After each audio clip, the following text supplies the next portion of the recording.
इस वीडियो के अंदर हम एक्सरसाइज 11.4 का क्वेश्चन नंबर 4 देखेंगे। The diameter of the moon is approximately 1/4 of the diameter of earth. What friction of the volume of the earth is the volume of the moon. ये कह रहा है चंद्रमा का व्यास पृथ्वी के व्यास का लगभग 1/4 है। तो चंद्रमा का व्यास यानी चंद्रमा का आयतन पृथ्वी के आयतन की कौन सी भिन्न है। तो ऐसे क्वेश्चन को करने के लिए बहुत ही ईजी तरीका होता है। बस आपको क्या करना है, क्वेश्चन को अच्छी तरह समझना है। ठीक है, क्वेश्चन को अच्छी तरह समझना है और फिर उसको सॉल्व करने की कोशिश करनी है। ठीक है, तो देखिए किस तरीके हम इसको सॉल्व करेंगे। यहाँ पे हम लेट कर लेंगे, लेट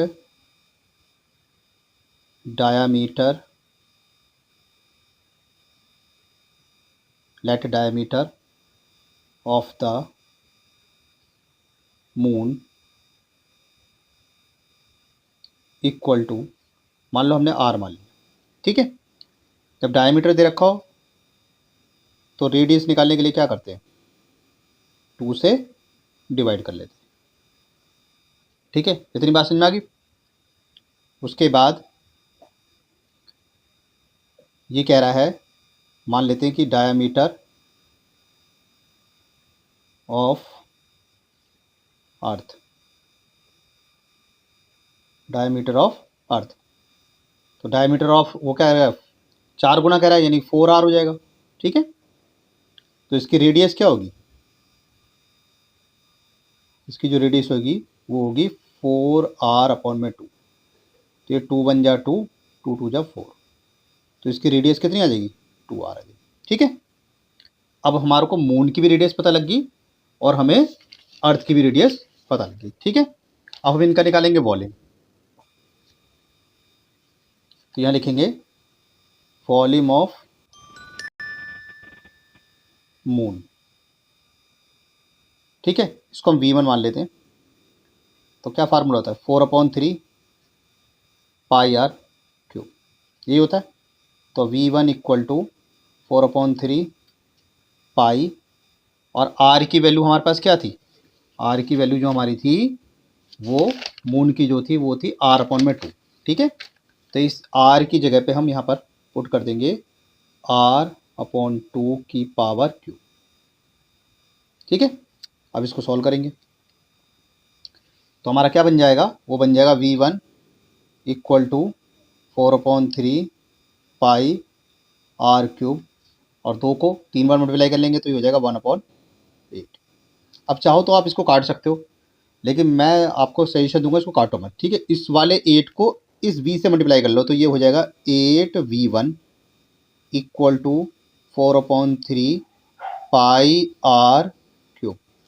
ये होगी हमारी इक्वेशन फर्स्ट। ठीक है, मैंने इसलिए यहाँ वैल्यू नहीं पुट करी है क्योंकि जब हम अर्थ के साथ इसको कंपेयर करेंगे तो वो वहाँ पर कट जाएगा। ठीक है, इतनी बात समझ में आ गई, इसमें कोई दिक्कत नहीं होगी। अब हम यहाँ पर लिखेंगे वॉल्यूम ऑफ अर्थ। ठीक है, अर्थ का वॉल्यूम वही 4/3 पाई r3। बात समझ आ रही है, तो 4/3 तो ऐसे ही रह गया। ठीक है, पाई को ऐसे ही रहने दो, और ये r³ हमारी क्या थी, 2r थी। क्या थी, 2r। ठीक है, और ये वाला क्या निकल रहा है हमारा, ये निकल रहा है हमारा V2। क्या निकल रहा है, V2। इतनी बात समझ में आएगी, यानी वॉल्यूम 2। ठीक है, इसमें कोई दिक्कत नहीं है।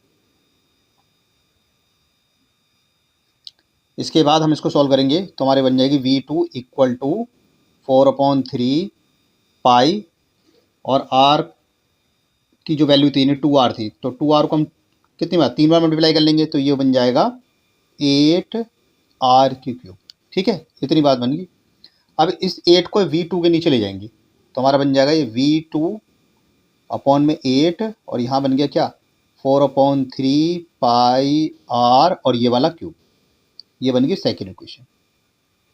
बात समझ में आ गई। तो यहाँ लिखेंगे equation first and equation second. ठीक है, equation first and second we get, यानी कि समीकरण 1 व 2 से। ठीक है, तो पहली वाली, अब देखो यहाँ पर क्या था, हमारी जो वैल्यू थी, दोनों साइड देखो, दोनों साइड में देखो 4/3 पाई r³ और इस साइड भी 4/3 पाई आर क्यूब है, तो वो कट जाएगा, तो हमारे पास क्या बचेगा, वो हमारा बचेगा 8v1 इक्वल टू v2/8, ये हमारा बच गया। ठीक है, अब हम क्या काम करेंगे, ये वैल्यू बच गई, तो देखो इस 8 को मल्टीप्लाई कर लेंगे, 8 8 जा 64, तो हमारे पास आ जाएगी v1 इक्वल टू v2 में क्या आ जाएगा 64।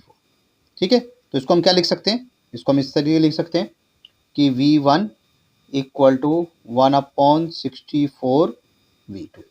ठीक है, यानी चंद्रमा का आयतन पृथ्वी के आयतन का 1/64 है। ठीक है, तो क्वेश्चन थोड़ा सा डिफिकल्ट था, पर समझोगे तो आसानी से हो जाएगा।